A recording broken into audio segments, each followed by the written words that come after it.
Public at large کو حوالے کر دیے گئے سپریم کورٹ آف پاکستان کے. اس میں ایسا ممکن نہیں ہے کہ وکلا کمیونٹی کو اعتماد میں لیے بغیر بلڈوز کرتے ہوئے یہ یہاں سے ہائی کورٹ وہاں لے جائیں. یہ اسلام آباد ہائی کورٹ کا پلاٹ ہے، انہی کی بلڈنگ ہے، اور وہی بیٹھے ہوئے ہیں امین الدین خان صاحب. انہوں نے وہ کورٹ لینے سے انکار کر دیا کہ چونکہ یہ ہائی کورٹ کی بلڈنگ ہے، ہائی کورٹ ہے، تو آنریبل چیف جسٹس اسلام آباد ہائی کورٹ ہی اس میں بیٹھیں گے. انصاف ہے، ججز نے دینا ہے، وہ کسی بھی جگہ پہ بیٹھ کے دیا جا سکتا ہے. 27ویں ترمیم کے بعد فیڈرل کانسٹیٹیوشنل کورٹ کے اقدام کو کس طرح سے دیکھتے ہیں؟ ہم نے جی ویلکم کیا. ہم تو پہلے دن اوتھ میں بھی گئے امین الدین خان صاحب کے، اس کے بقیہ بھی جو ہوئے ہیں اوتھ ہم نے اس میں شرکت کی ہے. بسم اللہ الرحمن الرحیم. کیپٹل ٹی وی سے میں ہوں میاں نثار عابد. میرے ساتھ اس وقت موجود ہیں منظور احمد ججا صاحب، جنرل سیکرٹری ہیں اسلام آباد ہائی کورٹ بار ایسوسی ایشن کے. فیڈرل کانسٹیٹیوشنل کورٹ اس وقت جو ہے وہ اسلام آباد ہائی کورٹ میں منتقل ہو چکی ہے. اس کے بعد ایک کنٹروورسی جو ہے وہ پائی جا رہی ہے کہ اسلام آباد ہائی کورٹ جو ہے اس کو یہاں سے منتقل کیا جا رہا ہے. اس حوالے سے آج ہم اسلام آباد ہائی کورٹ بار ایسوسی ایشن کا جو موقف لیتے ہیں. منظور ججا صاحب، سب سے پہلے تو یہ بتائیے گا، ایک کنٹروورسی اس وقت چل رہی ہے کہ یہاں سے ہائی کورٹ جو ہے وہ G10 منتقل ہو رہی ہے. اس طرح کی کوئی خبر ہے کہ اسلام آباد ہائی کورٹ کو یہاں سے منتقل کیا جا رہا ہے؟ نہیں جی، میرا نہیں خیال یہ ابہام پیدا کیا گیا. کل وہ چونکہ آپ کے کسی میڈیا چینل پہ یہ خبر چلی ہے، ہمیں تو کسی جگہ پہ اطلاع نہیں تھی، اور اسی ابہام کو دور کرتے ہوئے آج ہم نے ایک پریس ٹاک بھی رکھی ہوئی تھی. اسلام آباد ہائی کورٹ ادھر ہے، اسلام آباد ہائی کورٹ بار ایسوسی ایشن ادھر ہے، اور الحمدللہ ہمیں ایک بڑے عرصے کے بعد ایک شاندار جگہ اویلیبل تھی وکلا کے لیے جو اپنی وکالت کر سکے. اور ایسا ممکن نہیں ہے کہ وکلا کمیونٹی کو اعتماد میں لیے بغیر بلڈوز کرتے ہوئے یہ یہاں سے ہائی کورٹ وہاں لے جائیں.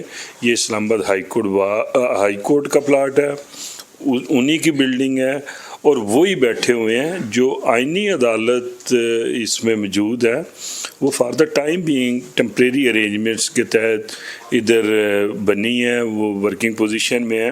اس کی میں آپ کو واضح مثال اس طرح سے دوں گا کہ جو آنریبل چیف جسٹس اسلام آباد ہائی کورٹ سردار سرفراز ڈوگر صاحب کی کورٹ ہے، وہ اسی جگہ پہ قائم دائم ہے، اور وہ اسی جگہ پہ کورٹ کر رہے ہیں. اور جو chief justice federal constitutional court ہیں امین الدین خان صاحب، انہوں نے وہ کورٹ لینے سے انکار کر دیا کہ چونکہ یہ ہائی کورٹ کی بلڈنگ ہے، ہائی کورٹ ہے، تو آنریبل چیف جسٹس اسلام آباد ہائی کورٹ ہی اس میں بیٹھیں گے. ہم چونکہ ٹیمپریری ادھر ہیں تو ہم کورٹ نمبر 2 میں بیٹھیں گے. لیکن اگر اس طرح کی کوئی خبر آتی ہے اور اس میں کوئی صداقت بھی ہوتی ہے تو پھر وکلا کے اس حوالے سے کیا ریئیکشن ہوگا؟ نہیں، ہمارا کوئی ریئیکشن نہیں ہے. یہ دیکھیں، انصاف ہے، ججز نے دینا ہے، وہ کسی بھی جگہ پہ بیٹھ کے دیا جا سکتا ہے. اگر آپ کو اندازہ ہو کہ لاہور ہائی کورٹ کی جو پرانی بلڈنگ ہے، اسی میں سپریم کورٹ کے ججز کے سنا کرتے تھے جب اسلام آباد سے جاتے تھے. اسی جگہ لاہور ہائی کورٹ تھی، انہی کمروں میں بیٹھ کے سپریم کورٹ کے ججز انصاف دیتے تھے، اور کوئی مسئلہ نہیں تھا. اور آج بھی میں یہ سمجھتا ہوں انصاف کی راہ میں کوئی رکاوٹیں نہیں ہیں. آپ کسی بھی جگہ پہ بیٹھ کے انصاف دے سکتے ہیں، اور یہ ٹیمپریری ارینجمنٹس ہیں. ہاں، جہاں پہ بھی اگر کوئی مستقل چیزیں ہوں گی تو اس میں اعظم نظیر تارڑ صاحب، آنریبل چیف جسٹس اسلام آباد ہائی کورٹ، اور ہماری کیبنٹ آن بورڈ ہوگی. جو فیصلے ہوں گے وسیع تر مفاد کے لیے ہوں گے، ریاست پاکستان کے لیے ہوں گے، اور کسی جگہ کو کنفیوژن نہیں ہے. یہ کل ایک خبر سے ابہام پیدا ہوا ہے.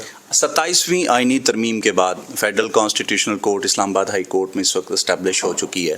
کمرہ عدالت نمبر 2 میں چیف جسٹس صاحب جو ہیں وہ بیٹھ کے کیسز کی سماعت بھی انہوں نے کل سے شروع کر دی ہے. 27ویں ترمیم کے بعد فیڈرل کانسٹیٹیوشنل کورٹ کے اقدام کو کس طرح سے دیکھتے ہیں؟ ہم نے جی ویلکم کیا. ہم تو پہلے دن اوتھ میں بھی گئے امین الدین خان صاحب کے، اس کے بقیہ بھی جو ہوئے ہیں اوتھ ہم نے اس میں شرکت کی ہے. یہ ایک بہت اچھا سٹیپ ہے. دیکھیں، جو کانسٹیٹیوشن کے میٹر یہ بہت کم ہے، اور اس میں پرماننٹ لوگ ہونے چاہیے تھے، اچھے لوگ ہونے چاہیے تھے. جبکہ جو ہم نظر انداز ایک چیز کر رہے ہیں وہ ہے public at large. Public at large کو حوالے کر دیے گئے سپریم کورٹ آف پاکستان کے.